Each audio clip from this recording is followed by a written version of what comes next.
السلام علیکم ورحمۃ اللہ وبرکاتہ۔ بسم اللہ الرحمن الرحیم۔ رب اشرح لی صدری ویسر لی امری واحلل عقدۃ من لسانی یفقہوا قولی ولمن خاف مقام ربہ جنتان۔ اور اس شخص کے لیے جو اپنے رب کے سامنے کھڑا ہونے سے ڈر گیا دو باغ ہیں۔ انسان ہمیشہ باقی رہنے والی مخلوق ہے، اس کی زندگی کا تھوڑا سا حصہ اس دنیا میں گزرتا ہے اور باقی سارا آخرت میں، جو مرنے کے بعد کی زندگی ہوگی۔ یہ دنیا عمل کی جگہ ہے اور آخرت جزا کی۔ آخرت کے لیے سب کچھ ہمیں اسی دنیا میں ہی کرنا ہے۔ اس لحاظ سے یہ وقت، یہ عمر بہت ہی چھوٹی ہے۔ ہر گزرتا لمحہ آخری لمحہ ہے جو کبھی واپس نہیں آئے گا۔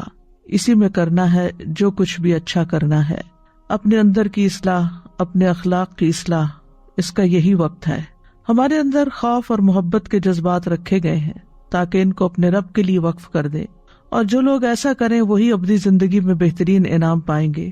رب کا خوف کیا ہے کہ اس کو اس دنیا میں نہ دیکھتے ہوئے بھی اس طرح جئیں جیسے کہ ہم اس کو دیکھ رہے ہیں۔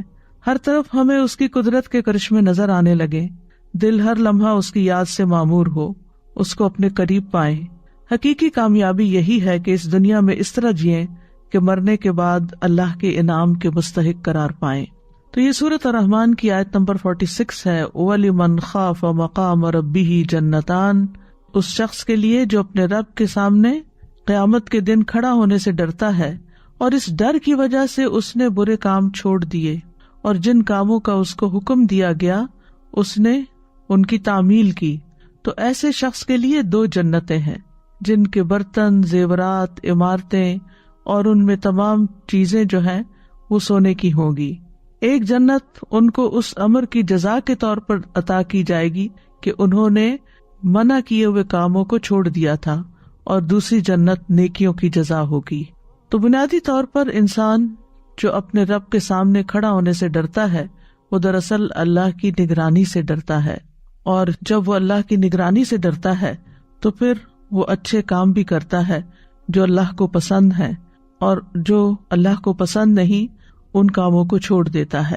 جہاں تک اللہ کے سامنے کھڑے ہونے کا تعلق ہے تو ہم سب جانتے ہیں کہ قیامت کے دن ساری مخلوق اپنے رب کے سامنے کھڑی ہوگی۔ یوم یقوم الناس لرب العالمین۔ اور اللہ کے سامنے کھڑے ہونے سے ڈرنا کچھ چیزوں کو ہم پر لازم بھی کرتا ہے۔ نمبر 1، اللہ سے ملاقات پر ایمان لانا، یعنی اس میں پہلی چیز جو پائی جاتی ہے وہ یہ ہے کہ ہم اللہ سے قیامت کے دن ملاقات کریں گے، تو اس کا یقین ہونا جو ہے یہ بڑا ضروری ہے۔ دوسرے یہ حرام کاموں سے بچنا اور نیک اعمال کرنا۔ تیسرے یہ کہ اللہ کے سامنے کھڑے ہونے کے ڈر سے فرائض ادا کرنا۔ عبداللہ بن عباس کہتے ہیں جو مومن اللہ کے سامنے کھڑے ہونے سے ڈرتے ہیں اور اپنے فرائض ادا کرتے ہیں تو اللہ نے ان سے جنت کا وعدہ کر رکھا ہے۔ گناہ کا ارادہ کرنے کے بعد اللہ کی یاد کی وجہ سے گناہ چھوڑ دینا، یعنی وَلِمَنْ خَافَ مَقَامَ رَبِّهِ، یعنی اس کو خیال آ جاتا ہے کہ مجھے تو اپنے رب کے سامنے کھڑے ہونا ہے، اپنے رب سے ملاقات کرنا ہے، تو میرا کیا بنے گا؟ اور اس طرح انسان اس برے کام کو اللہ کی نگرانی کو ذہن میں رکھتے ہوئے چھوڑ دیتا ہے اور اس کی بجائے نیکی کا رستہ اختیار کر لیتا ہے۔ ضحاک کہتے ہیں کہ یہ اس آدمی کے لیے ہے جو تنہائی میں اور ظاہر میں اللہ کی نگرانی کو ذہن میں رکھتا ہے، اور حرام میں جو کچھ سامنے آتا ہے وہ اس کو اللہ کے ڈر سے چھوڑ دیتا ہے، اور وہ جو بھی نیکی کا عمل کرتا ہے اس کو اللہ کی طرف پہنچا دیتا ہے، اور پسند نہیں کرتا کہ اس کے نیک عمل سے کوئی آگاہ ہو، یعنی وہ خفیہ طریقے سے خاموشی کے ساتھ چھپا کر نیکیاں کرتا ہے، اپنی نیکیوں کا اشتہار نہیں دیتا۔ اس کا مطلب یہ بھی ہے کہ اللہ کے ڈر سے انسان اپنی خواہشات کو ترک کر دے۔ قرآن مجید میں آتا ہے وَأَمَّا مَنْ خَافَ مَقَامَ رَبِّهِ وَنَهَى النَّفْسَ عَنِ الْهَوَى فَإِنَّ الْجَنَّةَ هِيَ الْمَأْوَى۔ اور رہا وہ شخص جو اپنے رب کے سامنے کھڑا ہونے سے ڈر گیا اور اس نے نفس کو خواہش سے روک لیا تو بے شک جنت ہی اس کا ٹھکانہ ہے۔ وَنَهَى النَّفْسَ عَنِ الْهَوَى، اور یہ اسی وقت ہو سکتا ہے جب انسان کے دل میں یہ یقین ہو کہ مجھے ایک دن رب کو جا کے ملنا ہے اور اس کے سامنے کھڑے ہونا ہے۔ قتادہ کہتے ہیں کہ بے شک مومن اس مقام میں اللہ کے سامنے کھڑے ہونے سے ڈرتے ہیں، وہ اللہ کے لیے عمل کرتے ہیں اور دن رات اس پر قائم بھی رہتے ہیں۔ حسن بصری کہتے ہیں کہ انہوں نے اللہ کی اطاعت کی، یعنی یہ وہ لوگ ہیں جو اللہ کی اطاعت کرتے ہیں اور اس میں خوب محنت کرتے ہیں اور ڈرتے رہتے ہیں کہ کہیں ان کے اعمال ریجیکٹ نہ کر دیے جائیں، یعنی اللہ تعالیٰ کہیں ان کو پسند نہ کرے اور قبول نہ کرے، تو اس بات کا انہیں بہت ڈر ہوتا ہے۔ اور وہ کہتے ہیں کہ مومن احسان اور خشیت جمع کرتا ہے، یعنی عمل میں احسان کا رویہ اختیار کرتا ہے اور دوسری طرف نیکی کرنے کے باوجود ڈرتا رہتا ہے، اور منافق بدعملی اور بے خوفی کو جمع کرتا ہے، عمل بھی کچھ نہیں کرتا اور ڈرتا بھی نہیں ہے، لیکن مومن اس کے برعکس اپنے گناہوں سے ڈرتا رہتا ہے۔ عبداللہ بن مسعود کہتے ہیں کہ مومن اپنے گناہوں کو ایسے سمجھتا ہے کہ وہ ایک پہاڑ کے دامن میں بیٹھا ہے کہ کہیں پہاڑ اس پر گر نہ جائے، اور فاجر اپنے گناہوں کو ایسے سمجھتا ہے کہ ناک پر مکھی بیٹھی اور اس نے ہاتھ سے اڑا دی، یعنی کوئی بات ہی نہیں، بڑے سے بڑا غلط کام کر کے کیئرلیس ایٹیٹیوڈ، اور اس پر نہ ڈرنا، نہ توبہ کرنا اور نہ اس سے باز آنا۔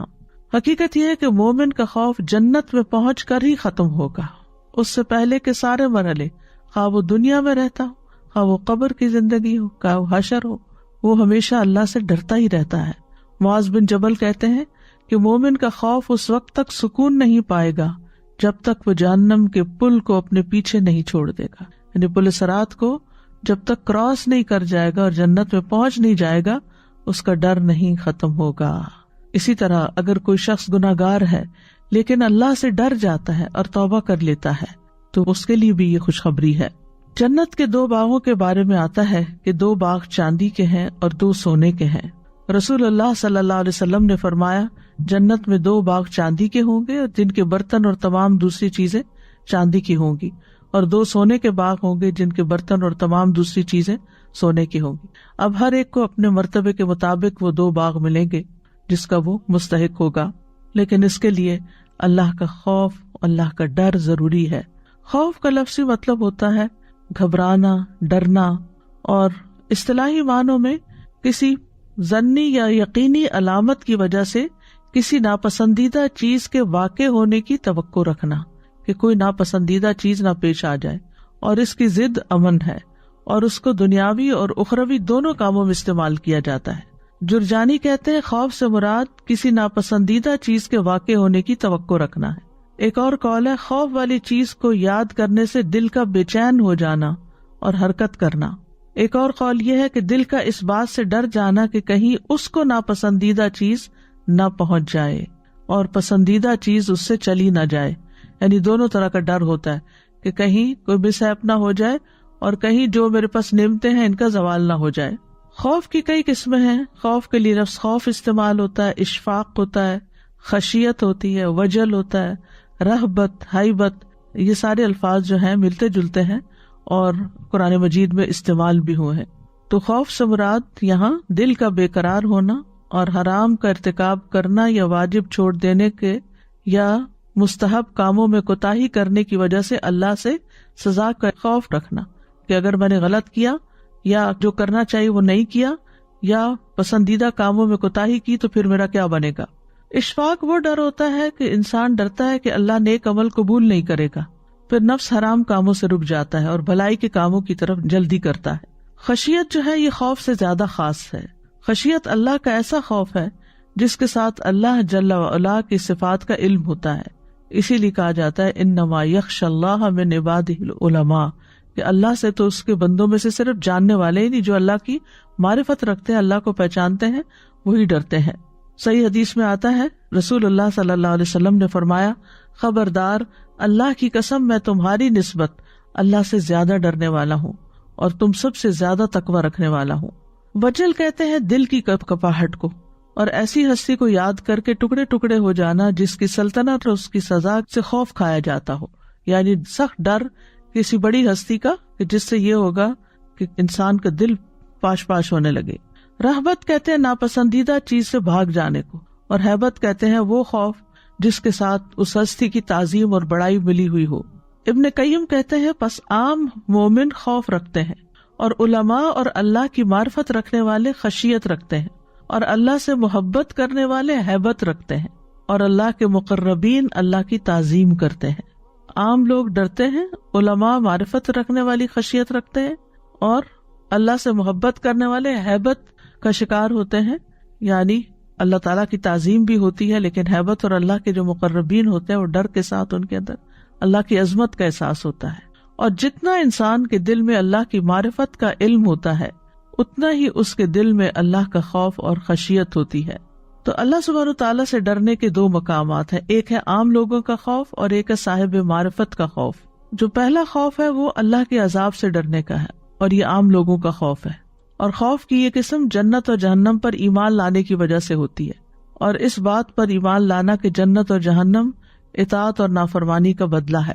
نمبر 2، اللہ کو پہچاننے والوں کا خوف، یہ ہے اللہ کی ذات سے خوف کھانا، کیونکہ ان کو یہ 3 لفظ ہی کافی ہیں، وَيُحَذِّرُكُمُ اللَّهُ نَفْسَهُ، اللہ تمہیں اپنے آپ سے ڈراتا ہے۔ یہی وجہ ہے کہ حدیث میں آتا ہے، حضرت عائشہ کہتی ہیں کہ نبی صلی اللہ علیہ وسلم نے کوئی کام کیا اور لوگوں کو بھی وہ کرنے کی اجازت دی، لیکن کچھ لوگوں نے اس سے پرہیز کرنا اچھا خیال کیا۔ ان کا یہ رویہ نبی صلی اللہ علیہ وسلم کو پہنچا تو آپ نے خطبہ دیا، اللہ کی حمد و ثنا بیان کی، پھر فرمایا ان لوگوں کو کیا ہو گیا ہے جو اس کام سے پرہیز کرتے ہیں جسے میں نے خود کیا ہے۔ اللہ کی قسم میں اللہ کو ان سے زیادہ جاننے والا ہوں اور ان سب سے زیادہ اللہ سے ڈرنے والا ہوں۔ اور اللہ تعالیٰ کا فرمان ہے انما یخشی اللہ من عبادہ العلماء، کہ اللہ سے تو اس کے بندوں میں سے صرف جاننے والے ہی ڈرا کرتے ہیں، کیونکہ جب ان کے لیے اپنے رب کی معرفت اور اس کے اسماء و صفات کی تکمیل ہو جاتی ہے تو وہ دل پر خوف کے طور پر اثر انداز ہوتی ہے، پھر یہ خوف اعضاء پر عمل کی صورت میں آتا ہے، یعنی جب وہ اپنے رب کی معرفت حاصل کر لیتے ہیں، پہچان جاتے ہیں، تو پھر ان کے اوپر ایسا ڈر آتا ہے جو عمل میں بدل جاتا ہے، وہ صرف ڈر نہیں رہتا۔ ابن رجب کہتے ہیں کہ واجب خوف کی مقدار وہ ہے جو انسان کو فرائض کے ادا کرنے اور حرام کاموں سے بچنے پر آمادہ کر دے، یعنی اتنا خوف ہر ایک کے اندر ہونا چاہیے کہ جس کی وجہ سے انسان اپنے فرائض پورے کرے اور حرام کاموں سے بچے۔ اگر خوف اس سے زیادہ ہو جائے تو وہ نفس کو نفلی نیکیوں میں کمر بستہ کرنے اور ناپسندیدہ کاموں کی باریکیوں سے رک جانے پر آمادہ کرے اور فضول مباح کاموں میں فراخی سے بیزاری پیدا کرے، تو یہ خوف زیادہ پسندیدہ ہوگا۔ اللہ کا ایسا خوف جو پسندیدہ نہیں۔ اگر خوف اس سے بڑھ جائے کہ انسان بیمار ہو جائے یا ہلاک ہو جائے یا چمٹ جانے والے غم میں پڑ جائے، ڈپریشن میں مبتلا ہو جائے، تو اس طرح کہ وہ اس کو اللہ کے مطلوب اور پسندیدہ فضیلت والے کاموں کو حاصل کرنے سے روک دے، تو یہ خوف پسندیدہ نہیں ہوگا۔ یعنی اللہ کا وہ ڈر پسندیدہ ہے جس کے بعد انسان کیا کرتا ہے، اللہ کی عبادت میں لگ جاتا ہے، اور وہ خوف ناپسندیدہ ہے کہ جس کی وجہ سے وہ کچھ کرنے کے قابل نہیں رہتا۔ ابن قیم کہتے ہیں کہ قابل تعریف اور سچا خوف وہ ہوتا ہے جو انسان اور اللہ عز و جل کی حرام کردہ چیزوں کے درمیان حائل ہو جائے، ان کے درمیان حائل ہو جائے۔ بس اگر یہ خوف اس سے آگے بڑھ جائے تو پھر خطرہ ہے کہ مایوسی اور نا امیدی پیدا ہو جائے گی۔ ابو عثمان کہتے ہیں کہ سچا خوف وہ ہے کہ ظاہری اور باطنی گناہوں سے بچ جانے پر آمادہ کرے، یعنی اصل خوف کیا ہے کہ انسان سامنے اور چھپ کے کہیں بھی غلط کام نہ کرے۔ ایک طبعی خوف بھی ہوتا ہے، اس پر بندے کو ملامت نہیں کی جاتی، بشرطے کہ یہ خوف واجب کو چھوڑنے یا کسی حرام فعل کے ارتکاب کی طرف نہ لے جائے، اور اگر وہ خوف بلا وجہ ہو یا اس کی وجہ کمزور ہو، جیسا کہ کوئی اندھیرے سے ڈرتا ہو یا اس خوف کا سبب کوئی وہم ہو، تو یہ خوف قابل مذمت ہے، یہ بھی پسندیدہ خوف نہیں ہے۔ تو اللہ سے ڈرنے کا معیار کیا ہے؟ نبی صلی اللہ علیہ وسلم نے فرمایا تم اللہ سے اس طرح ڈرو گویا تم اللہ کو دیکھ رہے ہو۔ اگر یہ مرتبہ حاصل نہ ہو تو کم از کم اتنا یقین رکھو کہ اللہ تمہیں دیکھ رہا ہے۔ لیکن یہ یاد رکھیے کہ خوف کے ساتھ محبت کا ہونا بھی ضروری ہے۔ مومن کے دل میں جتنا اللہ کا ڈر ہو اتنی ہی اس سے اچھی امید بھی ہونی چاہیے، جبکہ اللہ کی محبت سب سے زیادہ ہونی چاہیے۔ محبت توحید کی شرائط میں سے ایک شرط ہے، والذین آمنوا اشد حبا للہ، ایمان والے ہی سب سے زیادہ اللہ سے محبت رکھتے ہیں۔ تو ہمیں امید اور خوف دونوں کے ساتھ اپنے رب کو پکارنا چاہیے۔ قرآن مجید میں آتا ہے اولئک الذین یدعون یبتغون الی ربہم الوسیلۃ ایہم اقرب ویرجون رحمتہ ویخافون عذابہ ان عذاب ربک کان محذورا۔ یہ سورۃ بنی اسرائیل کی آیت 57 ہے۔ جنہیں یہ لوگ پکارتے ہیں وہ تو خود اپنے رب کی طرف وسیلہ تلاش کرتے ہیں کہ کوئی اس سے قریب تر ہو جائے، وہ اس کی رحمت کے امیدوار رہتے ہیں اور اس کے عذاب سے ڈرتے ہیں۔ بلا شبہ آپ کے رب کا عذاب ڈرنے کی چیز ہے۔ تو اس سے کیا پتہ چلتا ہے کہ خوف کے ساتھ رحمت کے امیدوار ہونا بھی ضروری ہے۔ پیغمبروں کی صفت آئی ہے انہم کانوا یسارعون فی الخیرات وَيَدْعُونَنَا رَغَبًا وَرَهَبًا وَكَانُوا لَنَا خَاشِعِينَ، بے شک وہ نیکیوں میں جلدی کرتے تھے اور ہمیں رغبت اور خوف سے پکارتے تھے اور وہ ہمارے ہی لیے عاجزی کرنے والے تھے۔ پھر یہ کہ خوف کے ساتھ مٹھاس اور اطمینان کا ہونا بڑا ضروری ہے، یعنی مومن جب اللہ سے ڈرتا ہے تو اس کے اندر کڑواہٹ نہیں آتی بلکہ ایمان کی حلاوت آتی ہے۔ اللہ تعالیٰ فرماتے ہیں وَادْعُوهُ خَوْفًا وَطَمَعًا إِنَّ رَحْمَتَ اللَّهِ قَرِيبٌ مِّنَ الْمُحْسِنِينَ، اسے خوف اور طمع سے پکارو، بے شک اللہ کی رحمت نیکی کرنے والوں کے قریب ہے۔ پھر یہ کہ اللہ کا خوف ہمیں اللہ کے قریب کرتا ہے۔ اللہ عز و جل کا خوف خوش قسمتی کی علامت ہے، کیونکہ انسان اپنے ہی پیدا کرنے والے سے ڈرتا ہے۔ یہ خوف عزت کا باعث ہے، کیونکہ یہ انسان کو اللہ سے جوڑ دیتا ہے، انسان اللہ کی طرف پلٹ آتا ہے۔ اللہ سے ڈرنے کی اہمیت اور فضیلت کیا ہے؟ اللہ سے ڈرنے کی اہمیت اور اس کی فضیلت، اللہ کا خوف لازم ہے، یہ راستے کی منزلوں میں سے سب سے بڑی منزل ہے اور دل کے لیے بہت زیادہ مفید ہے۔ یہ ہر شخص پر فرض ہے، جیسا کہ ابن قیم کہتے ہیں کہ اللہ سے ڈرنا واجب ہے، جو نہیں ڈرتا وہ گناہگار ہے۔ یعنی ہم یہ نہیں کہہ سکتے کہ اللہ ہے صرف پیار ہی پیار، اللہ تعالیٰ سزا بھی دیتا ہے۔ صرف اللہ سے ڈرنے کا حکم ہے۔ وَإِيَّايَ فَارْهَبُونَ، لوگوں کی بجائے بھی اللہ سے ڈرنا چاہیے، جیسے سورۃ المائدہ میں آتا ہے فَلَا تَخْشَوُا النَّاسَ وَاخْشَوْنِی، تم لوگوں سے نہ ڈرو اور مجھ سے ڈرو۔ کبھی خوف حرام بھی ہوتا ہے، جیسے غیر اللہ سے ڈرنا، جس طرح اللہ سے ڈرا جاتا ہے یا اس سے بھی زیادہ ڈرنا، یہ اللہ کے ساتھ شرک ہے۔ یہ ایسا ہی ہے جیسا کہ غیر اللہ سے اس طرح محبت کرنا جس طرح کی محبت اللہ سے کی جاتی ہے یا اس سے بھی بڑھ کر۔ اللہ سبحانہ تعالیٰ قرآن مجید میں فرماتے ہیں وَلَقَدْ وَصَّيْنَا الَّذِينَ أُوتُوا الْكِتَابَ مِن قَبْلِكُمْ وَإِيَّايَ أَنِ اتَّقُوا اللَّهَ، اور بلا شبہ ہم نے ان لوگوں کو جنہیں تم سے پہلے کتاب دی گئی اور تمہیں بھی تاکیدی حکم دیا کہ اللہ کا تقوی اختیار کرو، یعنی اللہ سے ڈرو۔ اللہ سبحانہ تعالیٰ اپنی ذات سے بندوں کو ڈراتا بھی ہے۔ سورۃ الزمر میں آتا ہے لَهُم مِّن فَوْقِهِمْ ظُلَلٌ مِّنَ النَّارِ وَمِن تَحْتِهِمْ ظُلَلٌ ذَلِكَ يُخَوِّفُ اللَّهُ بِهِ عِبَادَهُ يَا عِبَادِ فَاتَّقُونِ، ان کے لیے ان کے اوپر سے آگ کے سائبان ہوں گے اور ان کے نیچے سے بھی سائبان ہوں گے، یہ ہے وہ جس سے اللہ اپنے بندوں کو ڈراتا ہے، اے میرے بندوں پس تم مجھ سے ہی ڈرو۔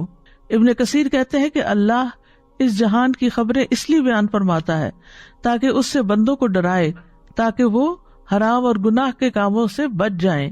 یا عبادی فتقون، یعنی میری گرفت، میری سزا اور میرے عذاب سے ڈرتے رہیں۔ اللہ اپنے بندوں کو ڈرانے کے لیے کچھ نشانیاں بھیجتا ہے۔ ابو موسیٰ کہتے ہیں کہ نبی صلی اللہ علیہ وسلم کے زمانے میں سورج کو گرہن لگ گیا، آپ تیزی سے اٹھے، آپ کو خوف لاحق ہوا کہ کہیں قیامت تو نہیں آ گئی، یہاں تک کہ آپ مسجد میں تشریف لے آئے۔ آپ کھڑے ہوئے، بہت طویل رکوع اور سجدے کے ساتھ نماز پڑھتے رہے۔ راوی ابو موسیٰ کہتے ہیں میں نے آپ کو کبھی نہیں دیکھا کہ کسی نماز میں آپ نے ایسا کیا ہو۔ پھر بے شک آپ نے فرمایا یہی نشانیاں ہیں جو اللہ بھیجتا ہے، یہ کسی کی موت یا کسی کی زندگی کی وجہ سے نہیں ہوتی، بلکہ اس لیے اللہ ان کو بھیجتا ہے کہ ان کے ذریعے سے اپنے بندوں کو قیامت کے دن سے خوف دلائے۔ تو اس سے کیا پتہ چلتا ہے کہ اللہ تعالیٰ مختلف طرح کے حالات، واقعات دنیا میں اس طرح پیدا کرتا ہے تاکہ لوگ اللہ کی طرف رجوع کریں، اللہ کی طرف پلٹیں اور اللہ سے ہدایت مانگیں، اپنے گناہوں پر توبہ کریں اور اللہ کے سامنے کھڑے ہونے سے ڈریں۔ سورۃ الزمر میں آتا ہے لَهُم مِّن فَوْقِهِمْ ظُلَلٌ مِّنَ النَّارِ وَمِن تَحْتِهِمْ ظُلَلٌ ذَلِكَ يُخَوِّفُ اللَّهُ بِهِ عِبَادَهُ يَا عِبَادِ فَاتَّقُونِ، ان کے لیے ان کے اوپر سے آگ کے سائبان ہوں گے اور ان کے نیچے سے بھی ہوں گے، یہ وہ ہے جس سے اللہ اپنے بندوں کو ڈراتا ہے، اے میرے بندوں پس تم مجھ سے ڈرو۔ خوف اور ایمان لازم و ملزوم ہے۔ حافظ ابن حجر کہتے ہیں کہ بے شک خوف اعلیٰ مقامات میں سے ایک مقام ہے اور ایمان کی لازمی چیزوں میں سے ہے۔ سورۃ آل عمران میں آتا ہے فَلَا تَخَافُوهُمْ وَخَافُونِ إِن كُنتُم مُؤْمِنِينَ، تم ان سے مت ڈرنا، مجھ سے ڈرنا اگر تم مومن ہو۔ تو اس آیت میں اکیلے اللہ سے ڈرنے کا حکم دیا جا رہا ہے اور یہ ایمان کا لازمی جزو ہے۔ جتنا انسان کے دل میں ایمان ہوتا ہے وہ اتنا ہی زیادہ اللہ سے ڈرتا ہے۔ نیک بندے اور خالص دل کے حامل لوگ ہمیشہ اللہ سے ڈرتے ہیں، یہ انبیاء کی صفت بھی ہے، فرشتوں کی صفت بھی ہے۔ سورۃ النحل میں آتا ہے وَلِلَّهِ يَسْجُدُ مَا فِي السَّمَاوَاتِ وَمَا فِي الْأَرْضِ مِن دَابَّةٍ وَالْمَلَائِكَةُ وَهُمْ لَا يَسْتَكْبِرُونَ يَخَافُونَ رَبَّهُم مِّن فَوْقِهِمْ وَيَفْعَلُونَ مَا يُؤْمَرُونَ۔ اور اللہ ہی کے لیے سجدہ کرتی ہے ہر وہ چیز جو آسمانوں اور زمین میں ہے. کوئی بھی چلنے والا جانور ہو اور فرشتے بھی وہ تکبر نہیں کرتے، وہ اپنے رب سے جو ان کے اوپر ہے ڈرتے ہیں اور وہ کرتے ہیں جو انہیں حکم دیا جاتا ہے. تو اس ڈر کا اصل مقصد کیا ہے کہ بندے کے اندر نیکی کے کاموں کی طرف رغبت پیدا ہو اور برائیاں چھوڑنے کا خوف پیدا ہو. میکائیل علیہ السلام بھی اللہ سے ڈرتے ہیں. جب سے جہنم پیدا ہوئی ہے میکائیل علیہ السلام کبھی نہیں ہنسے. جبرائیل علیہ السلام جن کی بہت شان اور مرتبہ ہے، رسول اللہ صلی اللہ علیہ وسلم نے فرمایا میں اسراء والی رات بلند مرتبہ فرشتوں کے پاس سے گزرا اور جبریل اللہ کی خشیت کی وجہ سے بوسیدہ پالان کی طرح لگ رہے تھے. ابراہیم علیہ السلام بھی اپنے رب سے ڈرتے تھے، حالانکہ اللہ تعالیٰ نے ان کو اپنا دوست بنا لیا تھا. وہ کہتے ہیں یا ابت انی اخاف ان یمسک عذاب من الرحمن، اے میرے باپ میں بے شک ڈرتا ہوں کہ تجھ پر رحمان کی طرف سے کوئی عذاب نہ آ پڑے. فتکون للشیطان ولیا، پھر تو شیطان کا ساتھی بن جائے. نوح علیہ السلام بھی اللہ سے ڈرتے تھے. وہ کہتے ہیں اپنی قوم کو انی اخاف علیکم عذاب یوم عظیم. ہود علیہ السلام بھی یہ کہتے ہیں انی اخاف علیکم عذاب یوم عظیم. شعیب علیہ السلام بھی اپنی قوم سے کہتے ہیں وانی اخاف علیکم عذاب یوم محیط. نبی صلی اللہ علیہ وسلم بھی اللہ سے ڈرتے ہیں. قل انی اخاف ان عصیت ربی عذاب یوم عظیم. کہہ دو بے شک میں ایک بہت بڑے دن کے عذاب سے ڈرتا ہوں اگر میں اپنے رب کی نافرمانی کروں. حضرت عائشہ کہتی ہیں میں نے رسول اللہ صلی اللہ علیہ وسلم کو کبھی اس طرح کھل کر ہنستے نہیں دیکھا کہ آپ کا حلق نظر آ جائے، بلکہ آپ صرف اسمائل کرتے تھے، تبسم فرماتے، اور جب بھی بادل یا ہوا دیکھتے تو خوف آپ کے چہرے پر پہچانا جا سکتا تھا، حالانکہ آپ اللہ کے رسول تھے. تو میں نے آپ سے عرض کیا یا رسول اللہ، جب لوگ بادل دیکھتے تو خوش ہوتے ہیں یہ امید رکھتے ہوئے کہ اس سے بارش برسے گی، لیکن میں آپ کو دیکھتی ہوں کہ آپ بادل دیکھتے ہیں تو ناگواری کا اثر آپ کے چہرے پر ہوتا ہے. تو آپ نے فرمایا اے عائشہ مجھے یہ چیز بے خوف نہیں کرتی کہ اس میں عذاب نہ ہو، یعنی ہو سکتا ہے کہ اسی لپٹے ہوئے بادلوں کی تہوں کے اندر سے کوئی عذاب نہ آ جائے. ایک قوم عاد ہوا کے ساتھ عذاب دی گئی تھی، انہوں نے جب عذاب دیکھا تو بولے یہ تو بادل ہے جو ہم پہ برسے گا. پھر متقین کی صفات میں سے ہے الذین یخشون ربہم بالغیب، کہ وہ اپنے رب سے غائبانہ طور پہ ڈرتے ہیں. ابن رجب کہتے ہیں کہ اللہ کی قسم اللہ نے مخلوق کو اس لیے پیدا کیا تاکہ وہ اس کو پہچانے، یعنی اللہ کو، اس کی عبادت کرے اور اس سے ڈرے. اللہ نے اپنی عظمت اور بڑائی پر دلائل مقرر کر دیے ہیں تاکہ لوگ اس سے ڈریں اور اس کی تعظیم کرتے ہوئے اس کا خوف کریں. اور ان کے لیے اللہ نے اپنے عذاب کی شدت اور اپنے سزا کے مقام کو بیان کیا ہے، اور جو اللہ کی نافرمانی کرنے والے لوگوں کے لیے تیار کر رکھا ہے تاکہ وہ اس سخت عذاب والے گھر سے نیک اعمال کی وجہ سے بچ جائیں. رسولوں کے بھیجے جانے کا مقصد بھی کیا ہے؟ انذار اور تبشیر کرتے ہیں وہ، تو وہ بھی ڈرانے والے ہیں، لوگوں کو خبردار کرنے والے ہیں. راغب اصفہانی اپنی کتاب مفردات میں کہتے ہیں کہ انذار ایسی چیز کی خبر دینے کو کہتے ہیں جس میں خوف زدہ کیا گیا، یعنی ایسی خبر جس سے خوف دلایا گیا ہو، اور تبشیر ایسی خبر دینا جس میں خوشی ہو. تو اللہ کا قرب پانے کے لیے ضروری ہے کہ انسان اللہ سے ڈرے بھی. فرمایا ان اکرمکم عند اللہ اتقاکم، اللہ کے نزدیک سب سے زیادہ عزت والا وہی ہے جو تم میں سب سے زیادہ ڈرنے والا ہے. مقرب لوگوں کے اندر خوف کی کثرت ہوتی ہے، شدت ہوتی ہے. امام ابن قیم ایک مثال سے بات سمجھاتے ہیں اپنی کتاب مدارج السالکین میں کہ اللہ عز و جل کی طرف سفر کرنے والے کے دل کی مثال ایسی ہے جیسا کہ کوئی پرندہ ہو. اللہ کی محبت اس کا سر اور اللہ کا خوف اس کی رحمت کی امید، اور اسے دو پر ہوں. پھر سر اور دونوں پر سلامت ہوں گے تو پرندے کی اڑان بھی عمدہ ہوگی. ٹھیک ہے، یعنی جو اللہ کی پہچان کرتا ہے، اللہ کی معرفت رکھتا ہے، تو وہ ایسا ہے جیسے کوئی پرندہ ہوتا ہے، پرندہ اڑ کے جا رہا ہے، تو اسے اللہ کی محبت بھی ہوتی ہے، اللہ کا خوف بھی ہوتا ہے، اور اللہ کی رحمت سے امید بھی ہوتی. تو تین چیزیں ہو گئی، محبت، خوف اور امید. کہتے اگر سر کاٹ دیا جائے تو پرندہ مر جائے گا، اور اگر اس کے بازو کھو جائے تو ہر شکاری اور ہر توڑ پھوڑ کرنے والے کا نشانہ بن جائے گا. اللہ کی محبت سے مراد اس کا سر ہے، تو سر کاٹ دیا، محبت ختم، پرندہ ہی مر جائے گا. اس کی خوف اور اس کی رحمت کی امید اس کے دونوں پر ہے، اگر یہ نہ رہے تو وہ اڑ ہی نہیں سکتا. اور پھر اگر یہ سب چیزیں سلامت ہوں گی تو پرندے کی اڑان بہتر ہوگی، یعنی اطاعت تیز تر ہوگی. سلف صالحین بھی اللہ سے ڈرا کرتے تھے. حضرت عمر کہتے ہیں کہ اگر کوئی آسمان سے اعلان کرنے والا اعلان کرے کہ اے لوگو تم سب لوگ جنت میں جا رہے ہو، صرف ایک آدمی نہیں جائے گا، تو مجھے ڈر ہوگا کہ کہیں وہ میں ہی نہ ہوں۔ ابن عمر کہتے ہیں کہ عمر رضی اللہ عنہ کا سر میری ران پہ تھا جب وہ فوت ہوئے، تو انہوں نے مجھے کہا میرا سر نیچے رکھ دو، تو میں نے ان کا سر زمین پر رکھ دیا۔ پھر انہوں نے کہا اگر اللہ مجھ پر رحم نہ کرے تو میرے اور میرے ماں کے لیے بربادی ہو، یعنی اللہ کی رحمت ہوگی تو ہی ہم پار لگیں گے۔ اللہ کے خوف کے فائدے کیا ہیں؟ نمبر 1، کامیابی ملتی ہے، دنیا میں بھی آخرت میں بھی۔ پھر نجات ملتی ہے۔ رسول اللہ صلی اللہ علیہ وسلم نے فرمایا 3 چیزیں نجات دینے والی ہیں، جن میں سے ایک چھپے اور ظاہر اللہ کا ڈر، اللہ کی خشیت۔ پھر اللہ کے ڈر کی وجہ سے گناہ چھوڑنے پر نیکی لکھ دی جاتی ہے۔ اللہ کے خوف سے بہنے والے آنسو جو ہیں وہ اللہ تعالیٰ کو بہت زیادہ پسند ہیں۔ فرمایا اللہ کے نزدیک 2 قطروں اور 2 نشانوں سے زیادہ کوئی چیز محبوب نہیں۔ ایک وہ قطرہ جو اللہ کے خوف سے آنسو بن کر نکلے، یعنی جو اللہ کے ڈر سے روتا ہے انسان، تو اس کا یہ آنسو گرتا ہے اللہ تعالیٰ کو بہت محبوب ہے۔ اور دوسرا وہ خون کا قطرہ جو اللہ کی راہ میں بہہ جائے۔ پھر اللہ سے ڈرنے والوں کے لیے وعدہ کیا گیا کہ انہیں زمین پر اقتدار ملے گا۔ اللہ سے ڈرنے کی مناسبت سے مخلوق کا بھی اس بندے سے ڈرنا۔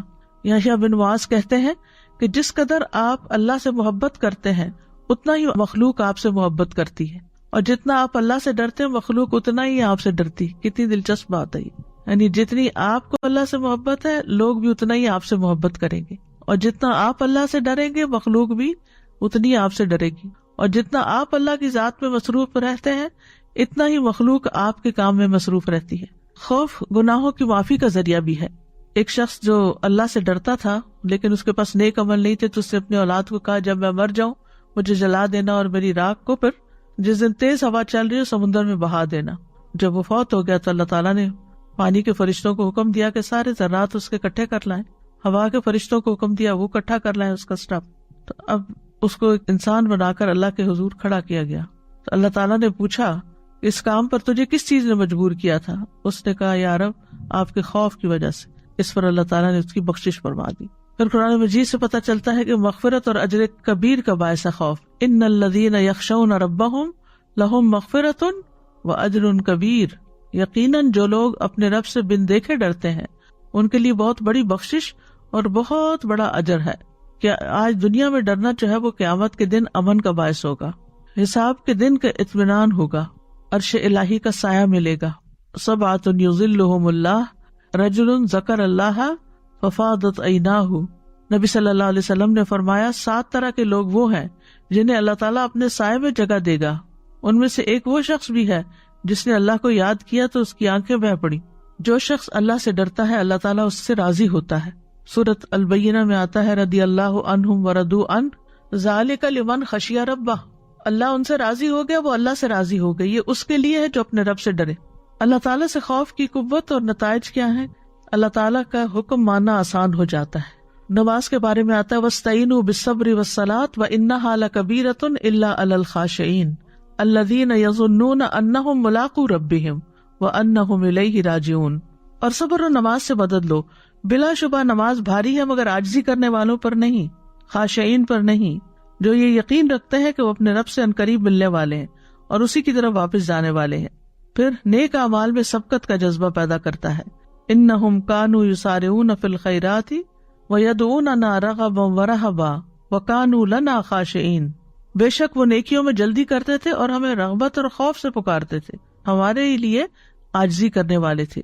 ابن تیمیہ رحمہ اللہ کہتے ہیں ہر وہ شخص جو اللہ کی نافرمانی کرتا ہے پس وہ جاہل ہے۔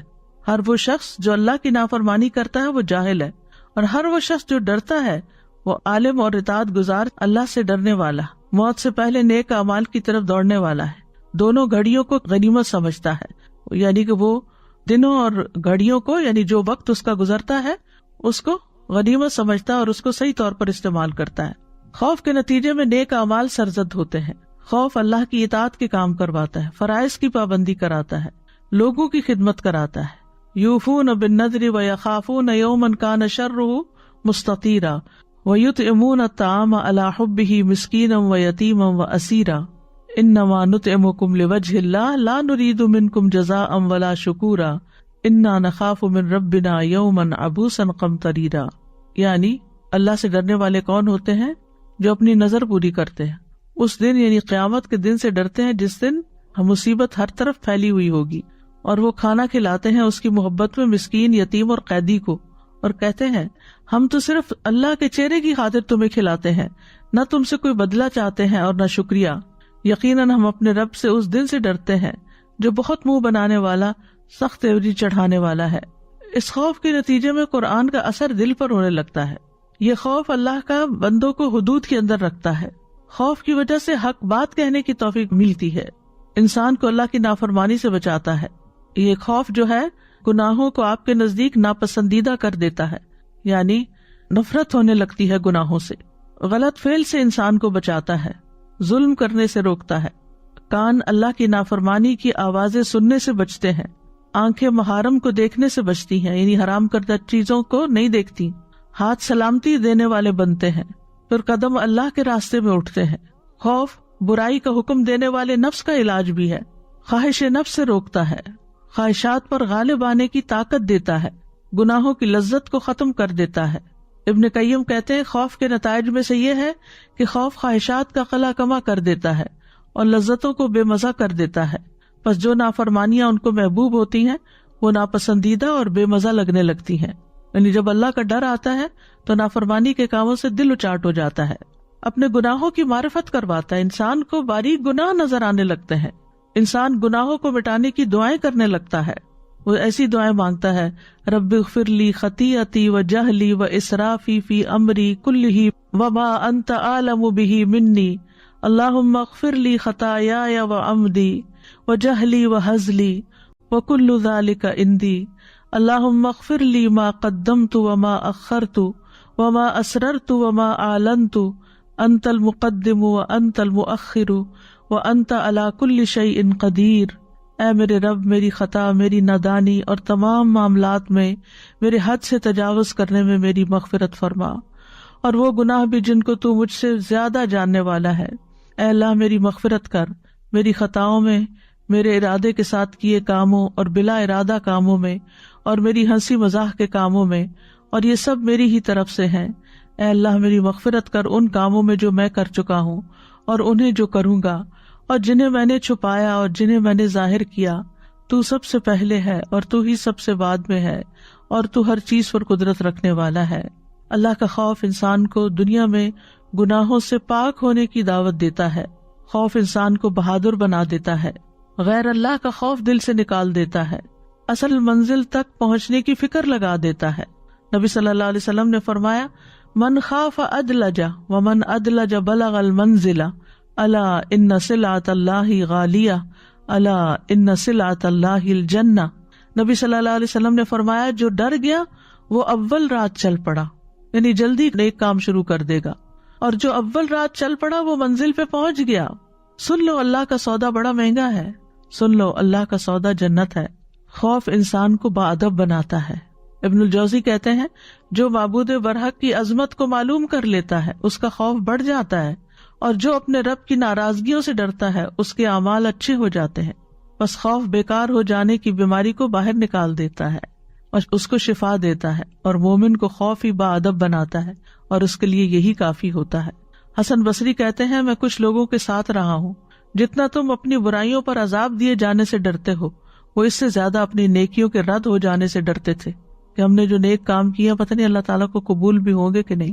خوف دل کو عاجزی اختیار کرنے والا بنا دیتا ہے، دل کو نرم کرتا ہے، انسان کے اندر عاجزی اور انکساری پیدا کرتا ہے، نصیحت سننے کے قابل بناتا ہے۔